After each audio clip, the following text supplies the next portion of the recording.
All right, gang, and welcome back to Procreate. So, in this lesson, we're going to go ahead and we're going to look at some of the adjustments and how you create a good lining brush in Procreate. Now, lining brushes, if we go to the menu and we take a look at the inking brush, Procreate already comes with a few. But I want to show you how you can use simple adjustments to create different lining brushes.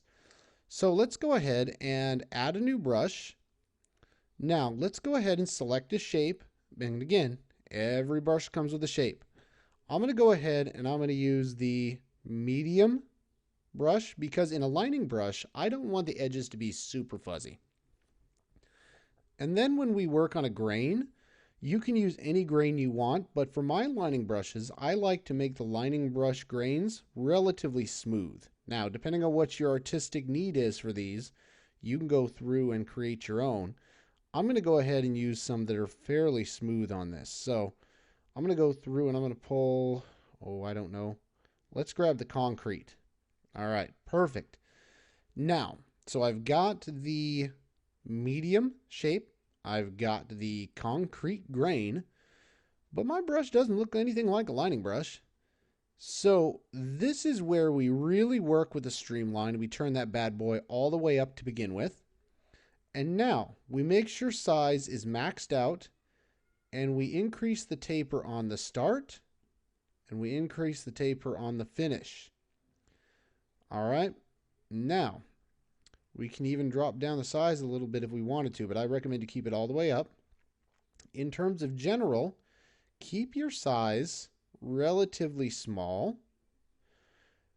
All right. So we've got spacing set to almost nothing, streamline all the way up, size, start and end all the way up. Now again, with any brush, folks, you gotta trial it. So let's go ahead, crank this bad boy all the way up, and let's see what we get. Okay, I like that. Let's go ahead and crank it down and see what we get.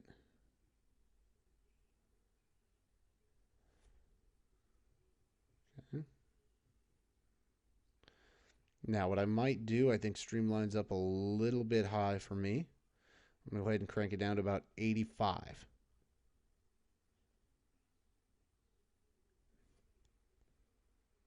And again, this is just the way that I work. Working on some of the flowing strokes that I would have in there, and I'm looking at the points. I'm seeing how the points are when I turn around.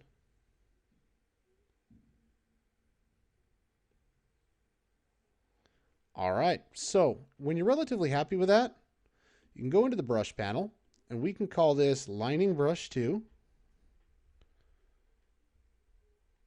Now, there's some really cool stuff that can be done. Let me show you what you might adjust on this. And again, there's an entire lesson on different adjustments. But if you go in here and we go to, let's say, I don't know. Let's go with general, right?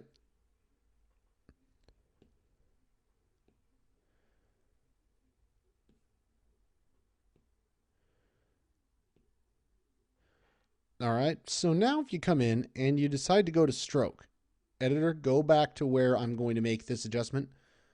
So now, if you come in and you go to stroke, and let's go ahead and increase the fall off. Now you see what this begins to do to the brush? This is a really cool effect. Let's say that you're working on some kind of a calligraphy where you want all the lines to kind of disappear. Watch what happens with fall off now. You've seen the brush before in action. Let's go ahead and clear it out. And now, let's go ahead and do fall off.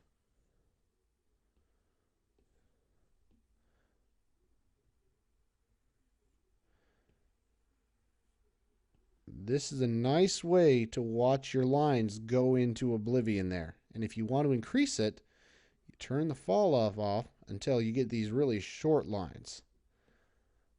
Now, if you want to shrink that, you go out and then it'll give you a longer line. See, this one goes on forever, right up until, when does it run out? Right about there. All right, so I'm going to go somewhere in between here. I want a little bit more fall off than that, but I don't want it to go on forever. Yeah, that to me, That's a good lettering lining brush there. I'm getting a good smooth line. I'm getting a very natural line. It looks kind of charcoaly. I'm very happy with that. Now, if you don't like the way that looks, again, you can come into the brushes.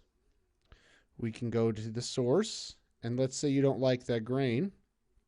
You can swap it out from the Pro library again, and we can do a grain source. We can even make it, let's just do a standard old black, just a white one.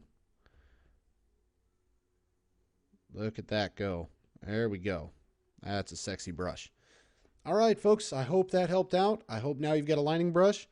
Lining brushes really are a function of the streamline, the taper, the max size, and then depending on the look you want for your lining brush, you can adjust the fall off and the grain type.